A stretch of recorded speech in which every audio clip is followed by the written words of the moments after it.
Now I will discuss two platforms. One is multiple factor analysis, or MFA, which is a new platform in JMP 14. So the second platform I will be discussing today is called MaxDiff for maximum differences scaling, which is also a relatively new platform that we added in JMP 13. Let's first talking about the multiple factor analysis, or MFA. So what is MFA?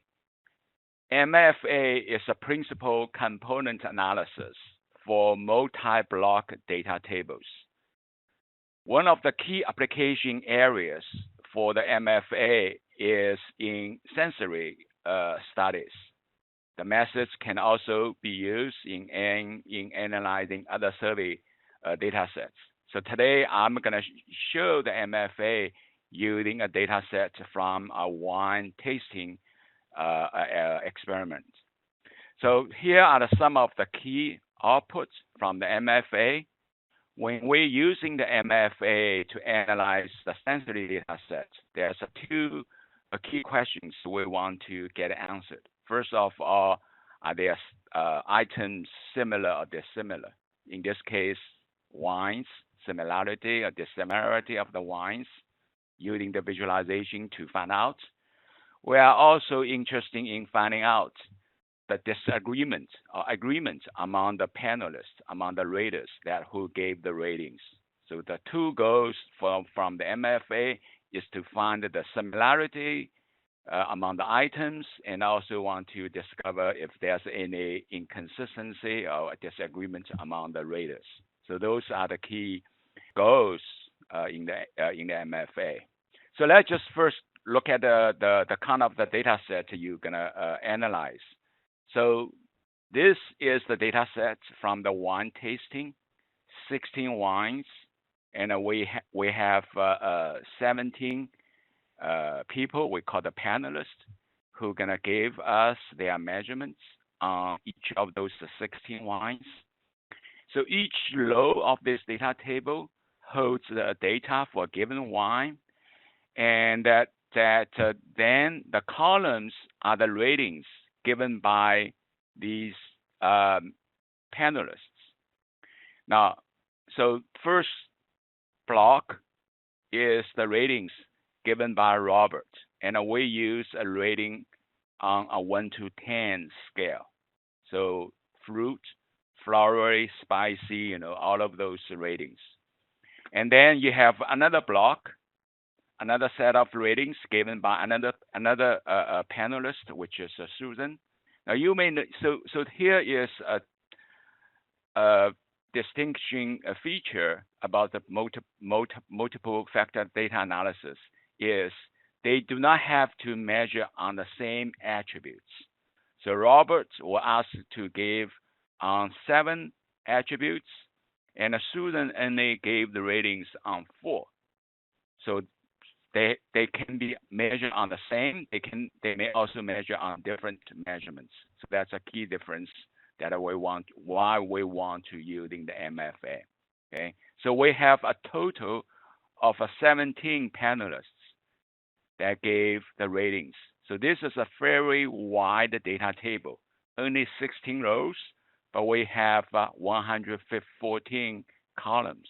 Okay, so in JMP, we can also handle missing data sets. For this data table, there's no missing, but if you have a missing, the missing values will be replaced by the column means. Okay. So now let's just go to starting analyzing the data table. We just want to see among those 16 wines, what are the wines that are similar, and which wines the people are agree upon, and which one the people just don't agree on the other wine, and who are the people that who rates very differently from other panelists or the raters. So that's the goal.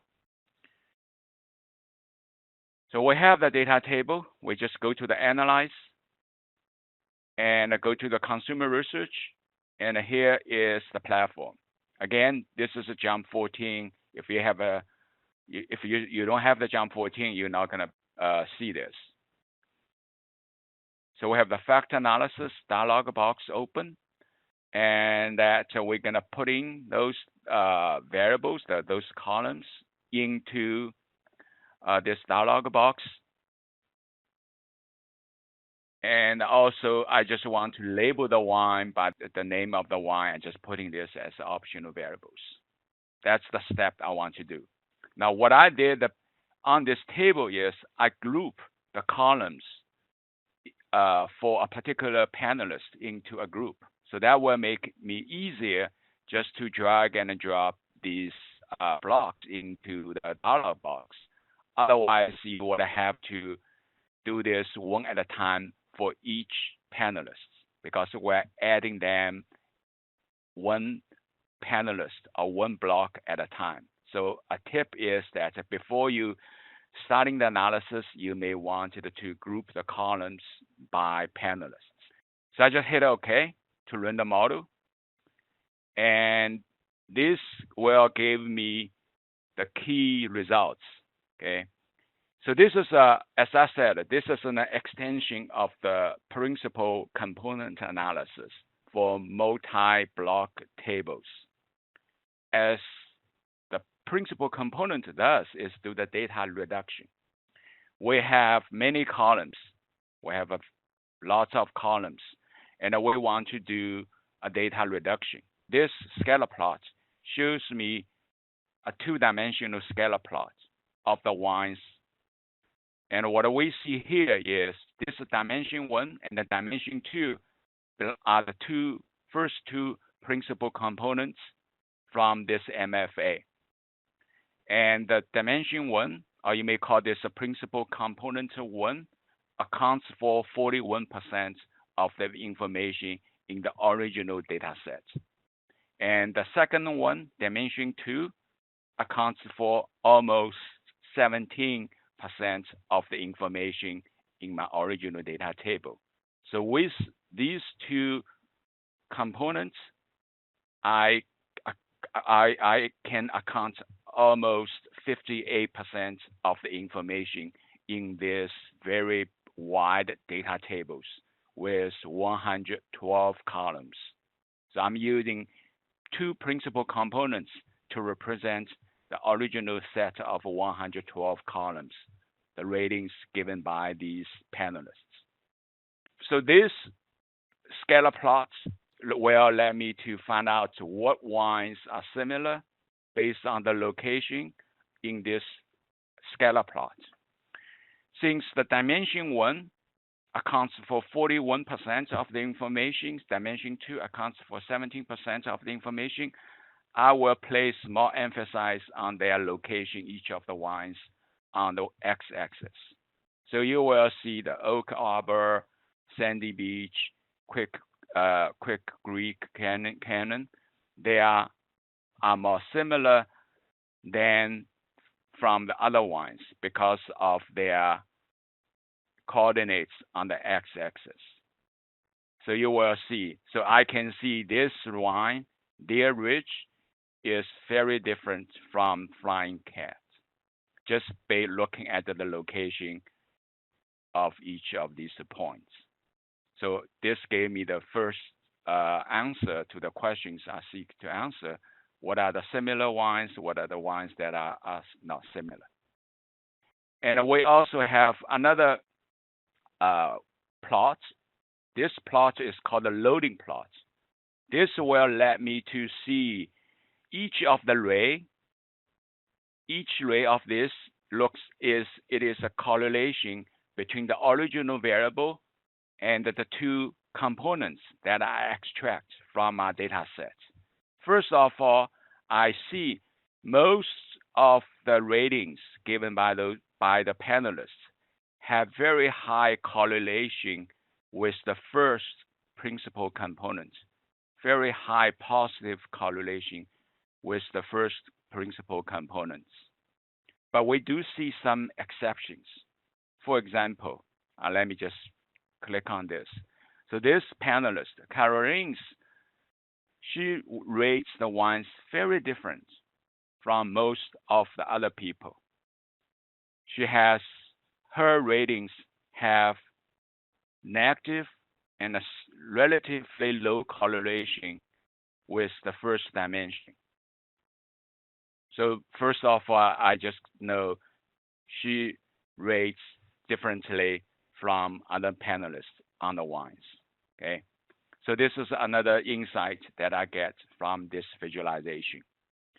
And we also can using this map to find out which wine has received the largest consensus.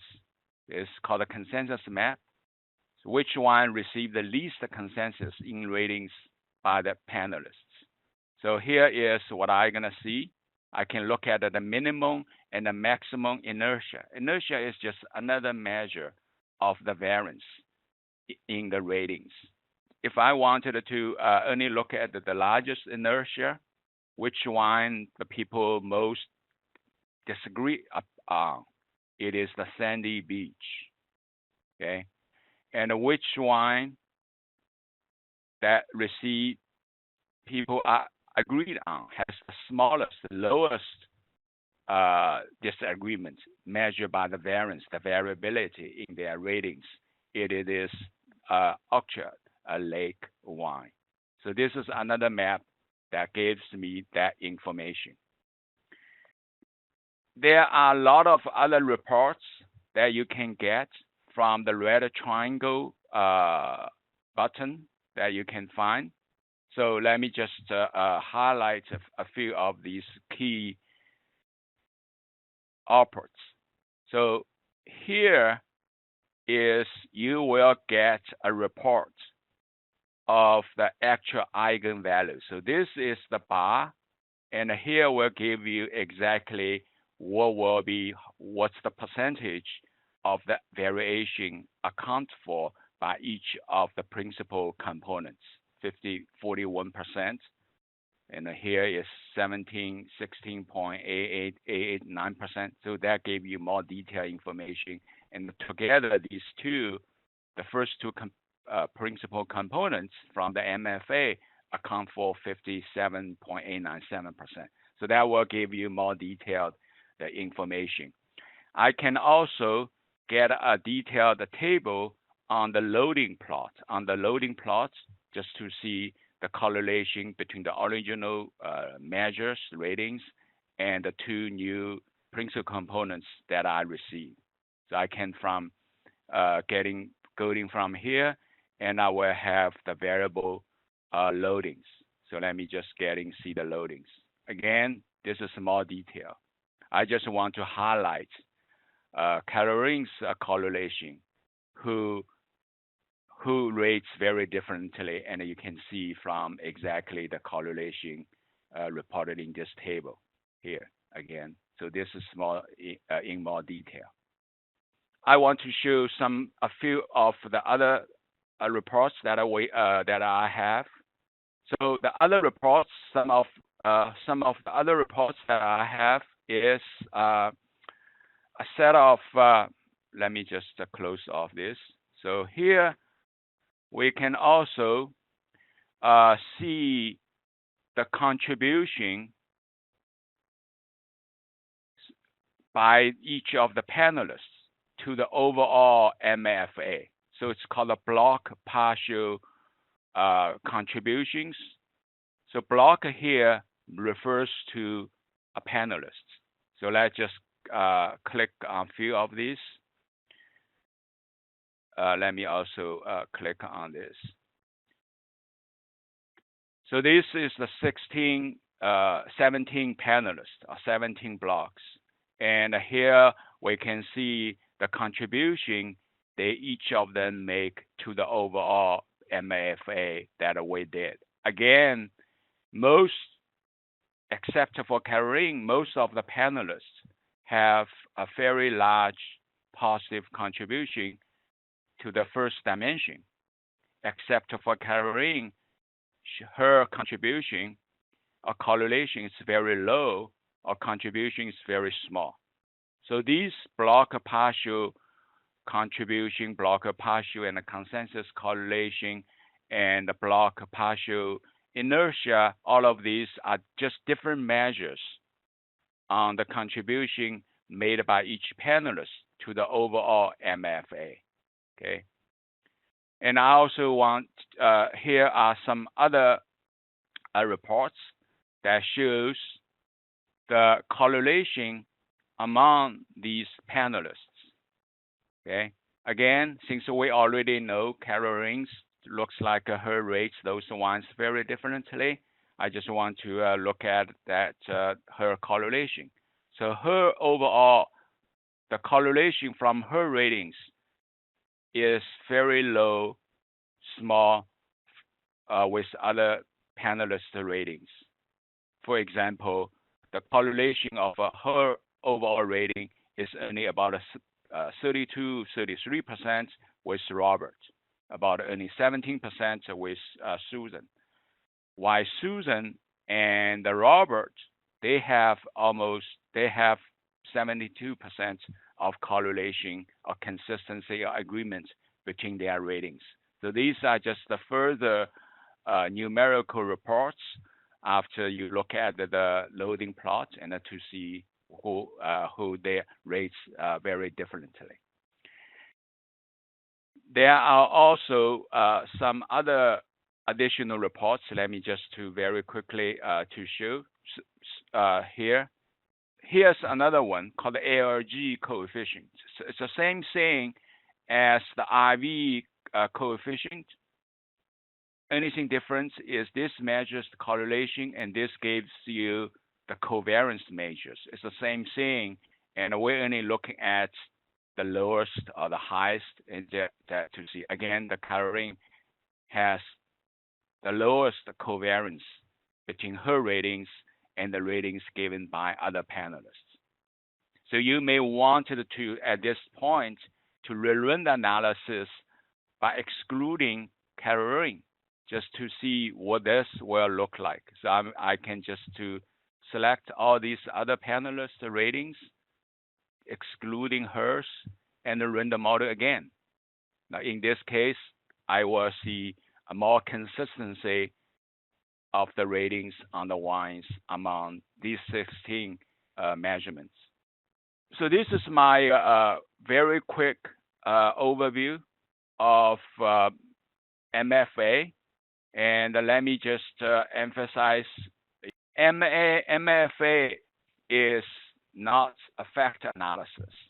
So MFA is similar to principal component analysis.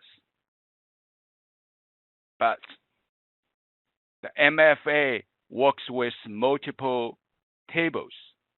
Now, in my example, I have already collected the ratings from these panelists and concatenated them into one table. If you receive the table, if you receive the ratings in separate tables, one for each panelist, you would need to using JMP's concatenate function to put them into one table. This is the table format required by JMP to perform the MFA analysis. Because we added a multiple factor analysis, we have now placed the factor analysis into multiple methods. We don't want to confuse people between these two different methods, although they, from the names, they sound like a similar, it's a different. Let me just continue on to the second platform I want to discuss today, which is MaxDiff for maximum difference scaling. As I said earlier, this is a platform we added in JMP 13, but we did make some enhancements, improvements to the design part of that MaxDiff. What is MaxDiff? So there's two parts of MaxDiff. The first part is MaxDiff design. The second part is MaxDiff analyze. So the MaxDiff design uses a single factor design to get consumers' choices, picks of the best and the worst pairs. And it is used in modeling consumer preference through a design experiment, and then using the discrete choice models to analyze the data from the experiment. So the application of the MaxDiff is evaluation of preference of existing product brands, also testing marketing messages. You have a lot of potential marketing messages, and you want to see what people like the most, what people like the least.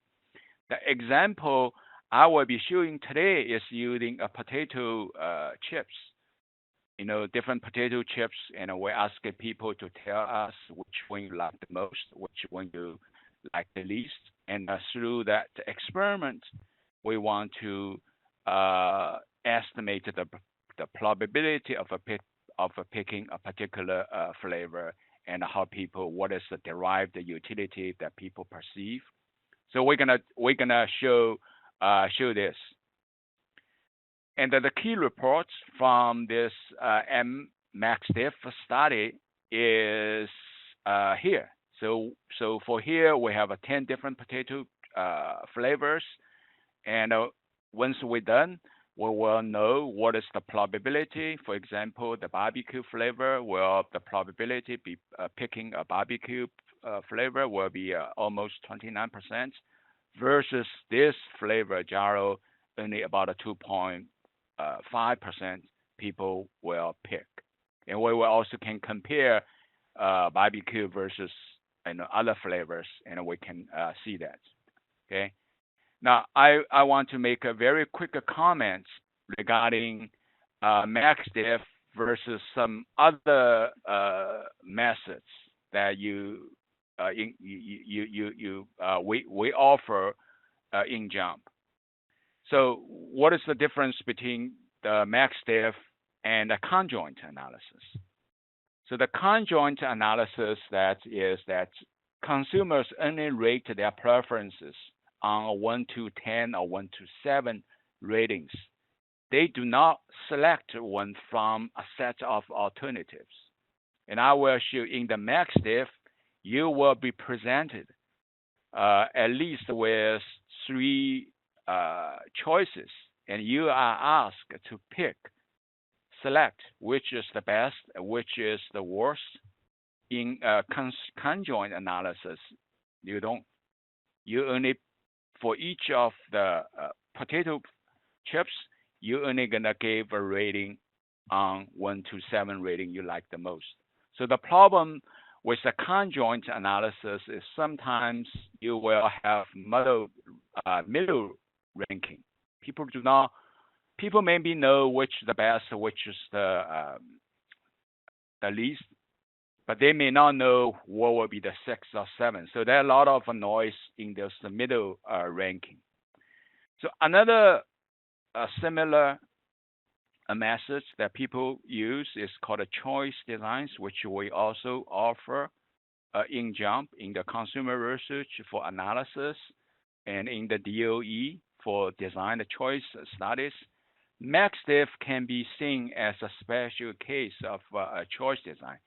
In the MaxDiff, we only do a single factor study. In the case here is chip flavor. Okay, so that's a very quick comment between the MaxDiff to conjoint and the MaxDiff to choice designs. So here is what I will be. So here is the potato chips. First is the design. So we have consider 10 flavors, and we want to asking people's preference and get an estimate. First of all, I'm gonna do a design, create a MaxDiff design. Go to the DOE, go to the consumer studies, and click MaxDiff. And this part is very simple since we're only dealing with one factor, the flavor. So I just select the flavor and click OK. And here we have choices regarding the design. First of all is number of the profilers per choice set. The profilers here is how many flavors you want to put on a plate for people to taste. So that's gonna we're gonna decide. The minimum is 3. So you every time you just place 3 potato flavors on a plate. So the minimum is 3. Choice is 3. Now you certainly can add say 4 or 5, but let's just go with 3. Another selection you need to make is how many choice sets or how many plates you're going to present to consumer for her or him to taste. Now, given we have 10 different flavors, we have the minimum number of the combination will be at least 12, right? In order to have all the potato flavors to be tasted. Okay, so that's why you see that the 4 here. Certainly, you can increase this to 5 and any number you have, but 4 is the minimum that we're gonna cover. Now, let me just go with the minimum, 3 and 4. So we're gonna put 3 different flavors on a plate, and we're gonna present a customer with the 4 plates. Okay, so we're gonna make this design. So here's the design that we make. Choice set 1, plate 1. We will place these 3 flavors that we will have. Now, since we have we have 10 potato flavors.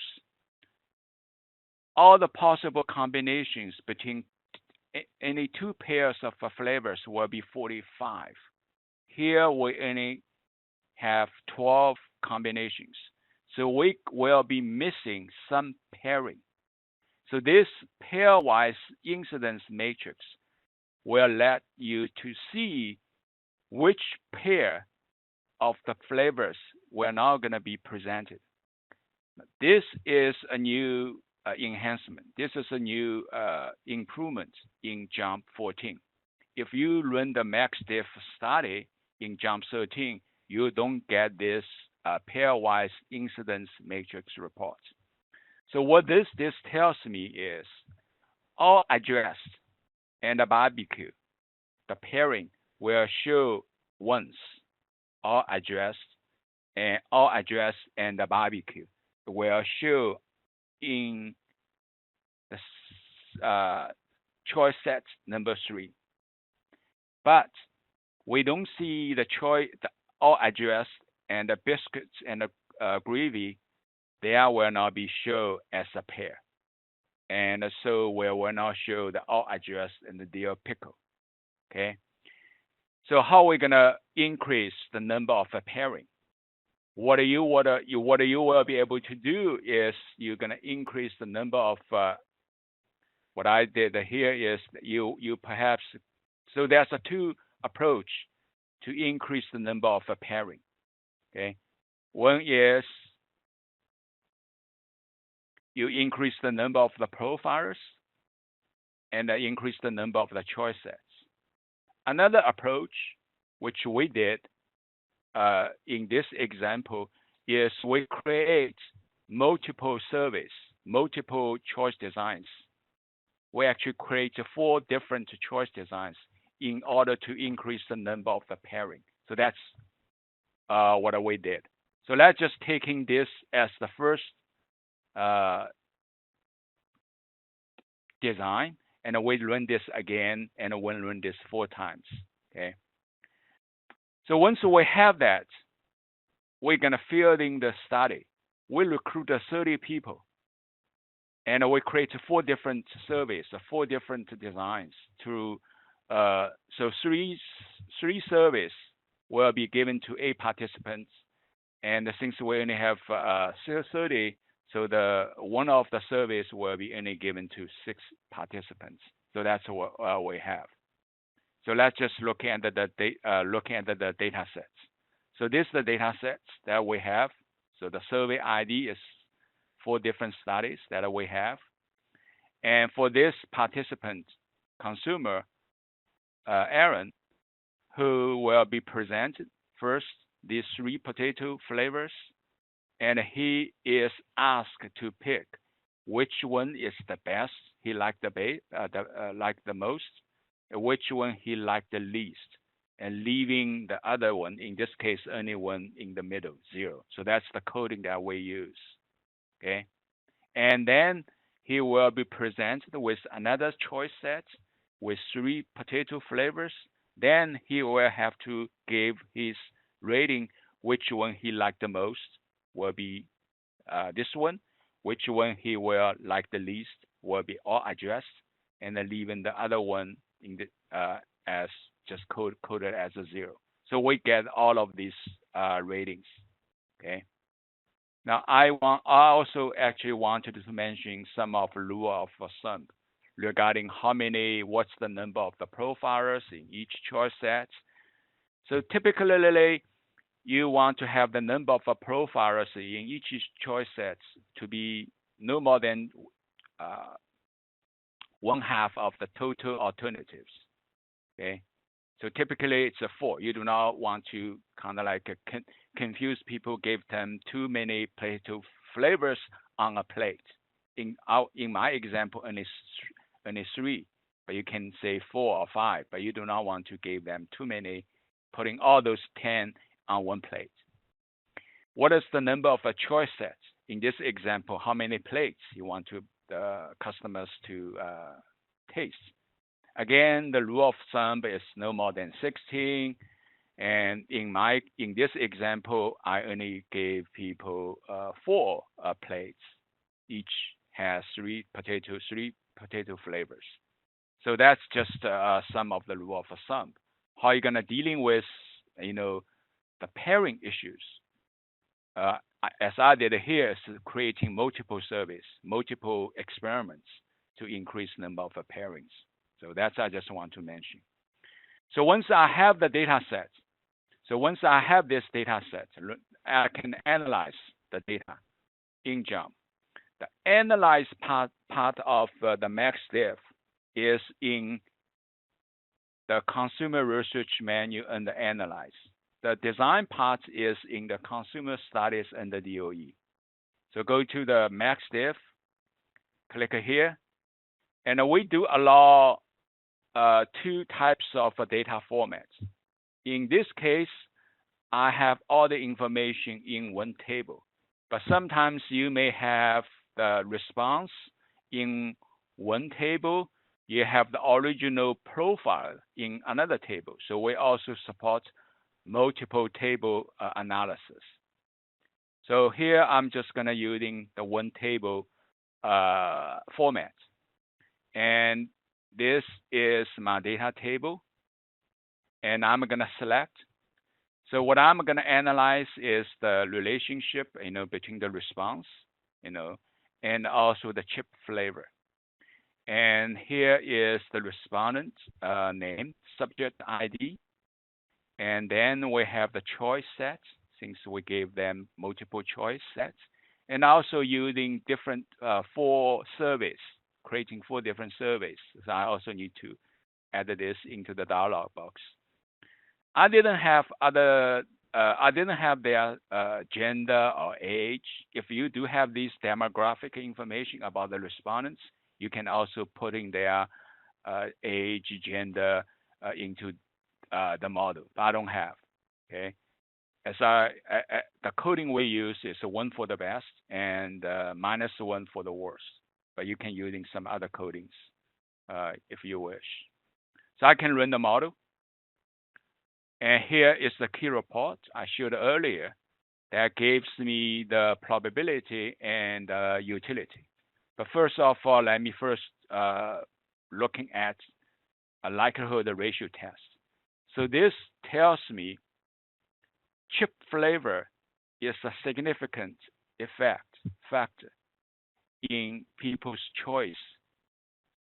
So first of all, then here we get the selection, the marginal probability. So barbecue will be picked 29%, 29.95%. The probability of picking barbecue is 28.95%. Southern barbecue, 17.77%. And here are some of the least liked potato flavors, which have a very low uh, selection probability. This column is the utility. Now, the utility is the perceived value to the customer. If you look at this alone, does not make sense. What does this is you look at in comparison. These utility have been scaled, so they will sum up to zero. Otherwise they say, what is the negative utility? So this will tells me the largest utility that people perceive is barbecue. And compare barbecue to Java, the difference between the two in utility will be almost 2.3 or 2.4 units. And the utility between the two, it's the largest. So that's only the useful in look by comparing different potato flavors. Okay, so that's the key output. And these are the parameters from the choice models. So the marginal probability and the marginal utility are derived from the coefficients from the choice models. Okay. Now, some of the reports that we can do, we can look at the 95% confidence intervals. We can also making some comparison. Okay, so we can compare a particular barbecue flavor. For in this case, I may be choosing barbecue, and I can compare to other any or all of other barbecue flavors. Okay, let me just picking one. I want to compare this to ketchup, and hitting OK. And this will give me an additional pairwise comparison. So the utility is taken from the reports here, and that the comparison difference is the difference between these two utility. So 1.277 minus the negative utility from ketchup, you will have a difference in utility of 1.6%. And the probability of picking barbecue, it is 83%, 0.83. The probability of picking ketchup is only 6.16. The odds ratio, which is the ratio of these two probability, is 5, which means the chance of picking barbecue versus ketchup is almost 5 times larger. This odds ratio number 2 is just one verse of the first odds ratio. It is the probability of picking ketchup over the probability of picking barbecue. So it's only 1/5. So that's how that gives here. If you want to do the all pairwise comparison, so you can asking for this all level comparison reports. So this will shows all the pairwise comparison using the color coding. So the red ones shows a difference of utility in positive.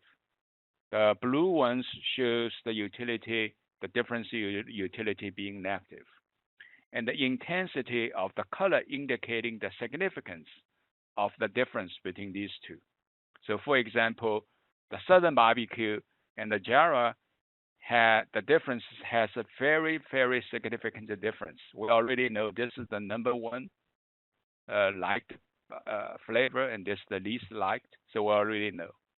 So this just gave me a summary report of all the 9 potato flavors in a pairwise comparison format. Okay. So this is just an overview of the MaxDiff analysis that we added in JMP 13. And in JMP 14, we made a small but significant enhancement, which allow you to examine the pairing issues. Since I still have a few minutes left, and I just wanted to show something about, the data sets I have. So So this is the responses that I get, and I can see, since we are concerned with the pairing issues, right? We 10 plate potato flavors, and we only recruit 30 people, and each person only gonna test the flavors on 4 plates. So we have these issues. So we can also run some simple evaluation in jump. First of all, I wanted to do tabulate, and I want to see flavors.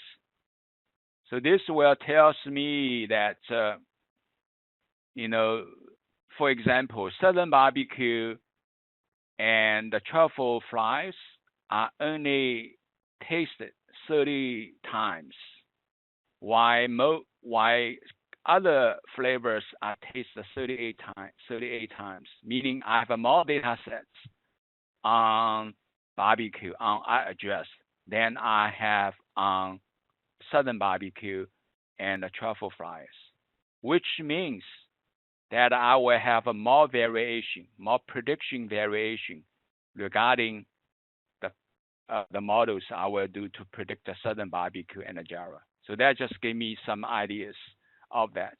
And I can further using the DOE evaluation features to evaluate. Let me just do this to evaluate the prediction variance. Okay. So here is what I have. So how good is this design? And I can see, as I anticipated, since I have less data sets on Southern barbecue, and on this another flavor, I will have more prediction variance than on some other flavors. I have more data points. But overall, this is a very good design. I can see I have a D efficiency of 99%, a G efficiency 83%. I have very high power of detecting the differences, people's preference regarding the potato flavors. So that's just something I just wanted to mention. Once you make the design, you can using some other features in the DOE. In this case, I'm using the design diagnostics to evaluate the quality of the design that I make.